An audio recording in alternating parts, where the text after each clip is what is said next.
రైతుల సాగు కష్టాలపై కాంగ్రెస్ ప్రభుత్వంలో కదలిక వచ్చింది. కాళేశ్వరం ప్రాజెక్టులోని గాయత్రి పంపు హౌస్ లో బాహుబలి మోటార్లు గర్జించాయి. కరీంనగర్ జిల్లా లక్ష్మీపూర్లోని గాయత్రి పంప్ హౌస్ 2 మోటార్లను ఆన్ చేశారు. మిడ్ మానేరుకు గోదావరి జిల్లాలు పరుగులు పెడుతున్నాయి.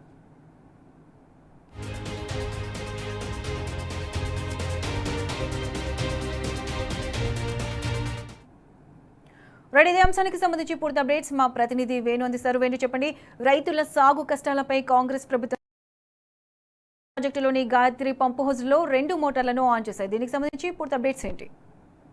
ప్రతిష, ఇప్పుడున్న పరిస్థితుల్లో చూస్తే ఇంకా ఎండాకాలం స్టార్టే కాలేదు. బావుల్లో బోర్లలో కూడా నీళ్లు ఎండిపోయిన పరిస్థితి ఇటు రామడుగు మండలంలో కనిపిస్తున్నటువంటి పరిస్థితి కనిపిస్తుంది. అంటే ముఖ్యంగా చూసుకుంటే ఇటు ఎండాకాలం ఇంకా స్టార్టే కాలేదు, ఇటు ఎటు చూసినా కానీ బావుల బోర్లలో నీటి అడుగుజాడలు అయితే కనిపించే నేపథ్యంలో ఇటు ఎల్లంపల్లి ప్రాజెక్టు సంబంధించి అటు చూసుకుంటే ఇటు గంగాధార కావచ్చు, నారాయణపూర్ చెరువులు కావచ్చు, అన్ని కూడా ఎండిపోయినట్టు కనిపిస్తా ఉన్నట్టు. అంటే గంగాధార మండలం ఇటు గోపాలరావుపేటకు సంబంధించి చూసుకుంటే ఇది ముఖ్యంగా గంగాధార మండలంలో గోపాలరావుపేట, ఇటు గోపాలపల్లి, మల్లాపూర్, కాజిరెడ్డిపల్లి, రంగారావుపల్లి, వెంకట్రావుపల్లి, కాసారం, దర్శకుర్తి, ఉప్పరమల్యాల, తాడిజేరి గ్రామాల్లో వందలాది ఎకరాలకు సరైనటువంటి నీటి సౌకర్యం లేక పంటలు ఎండుతున్నటువంటి పరిస్థితి ఉంది. అంటే దానికి సరైనటువంటి కుడికాలకు సంబంధించిన రిపేర్లు చేయకపోవడం ఒకటైతే ప్రస్తుతం ఉన్న పరిస్థితుల్లో మళ్ళా లింక్ కి సంబంధించి చూసుకుంటే ఇటు గాయత్రి పంప్ హౌసే రైతులకు దిక్కైందని చెప్పాలి, రైతుల పాలిట వరంగా మారిందని చెప్పాలి.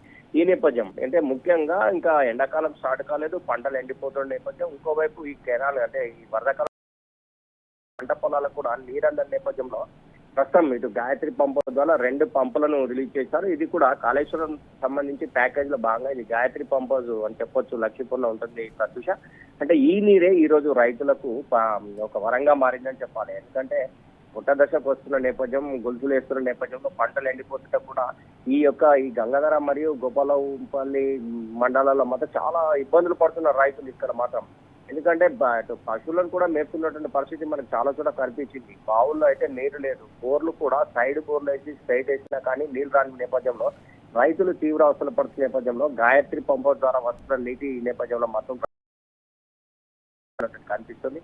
అంటే ఏదేమైనా కానీ మొత్తం మీద కాళేశ్వరం ప్యాకేజీ లింకేజ్ అయినటువంటి గాయత్రి పంప్ ద్వారా నీటిని విడుదల చేయడం, ఆ నీరు రైతు వర్గానికి అందడం నేపథ్యంలో రైతులైతే పెద్ద ఎత్తున ఆనందం వర్షం వ్యక్తం చేస్తున్న పరిస్థితి అయితే మనకు కనిపిస్తుంది. 2 పంప్ హౌజులు నీటిని విడుదల చేశారు. ఇవన్నీ కూడా రైతులు సంబంధించినటువంటి అంటే కొంత అది వర్షాకాలంలో నీళ్లు కనుక వచ్చినట్టయితే బోర్లు కావచ్చు, బావుల్లో కొంత ఊరే అవకాశం ఉంటుంది. రైతులకు కూడా కొంత అంటే ఉపశమనంగా ఉండే అవకాశం ఉంటుంది.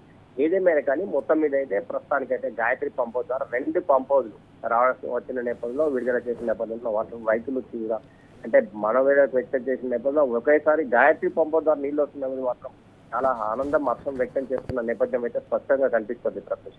Right Venu, thanks for the updates.